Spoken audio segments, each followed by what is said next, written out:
বাংলাদেশি আসা কিংবা বাংলাদেশ ছাড়া প্রথম দরজা হলো শাহজালাল আন্তর্জাতিক বিমানবন্দর। প্রতিদিন হাজারো মানুষ এখান দিয়ে দেশে বিদেশে যাতায়াত করছে। আজকে ব্লগে আপনাদেরকে ঘুরিয়ে দেখাবো আমাদের দেশে সবচেয়ে বড় এই বিমানবন্দর। 1980 সালে ঢাকা আন্তর্জাতিক বিমানবন্দর চালু হয়। পরে মহান সুফি সাধক হযরত শাহজালাল এর নামে নামকরণ করা হয় শাহজালাল আন্তর্জাতিক বিমানবন্দর। বাংলাদেশের ইতিহাস, প্রবাসীদের জীবন আর আন্তর্জাতিক বাণিজ্যের সঙ্গে জড়িত আছে এই বিমানবন্দরের গুরুত্ব। এখানে আছে তিনটে টার্মিনাল।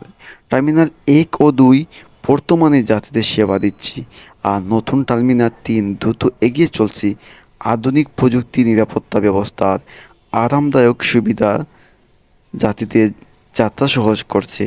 নতুন টার্মিনাল চালু হলেই বছরে 20 মিলিয়নের চেয়ে বেশি যাত্রী এয়ারপোর্ট ব্যবহার করতে পারবে। যাত্রা শুরু হয় টিকিট চেক ইন দিয়ে, তারপর ইমিগ্রেশন পেরিয়ে বোর্ডিং গেট অপেক্ষা। এ সময় সবার চোখে ভিন্ন ভিন্ন গল্প থাকে। কেউ বিদেশে লেখাপড়া করার উদ্দেশ্যে, আর কেউ কাজের জন্য, আবার কেউ দেশে ফিরছে তার পরিবার নিয়ে। আগে থেকে অনলাইন চেক ইন করলে ভিড় এড়ানো যায়। কাগজপত্র, পাসপোর্ট হাতের কাছে রাখলে সময় বাঁচে। লাগেজে বাড়তি কিছু না রাখাই ভালো। শাহজালাল আন্তর্জাতিক বিমানবন্দর শুধু একটি যাতায়াতের স্থান নয়, বরং কোটি বাংলাদেশির স্বপ্ন, আশা আর জীবনের গল্প অংশ।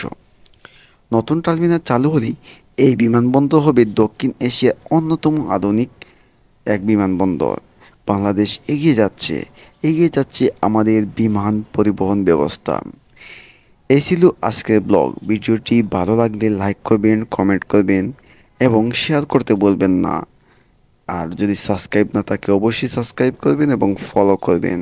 ধন্যবাদ সবাইকে। সবাই ভালো থাকেন, সুস্থ থাকেন। আল্লাহ হাফিজ।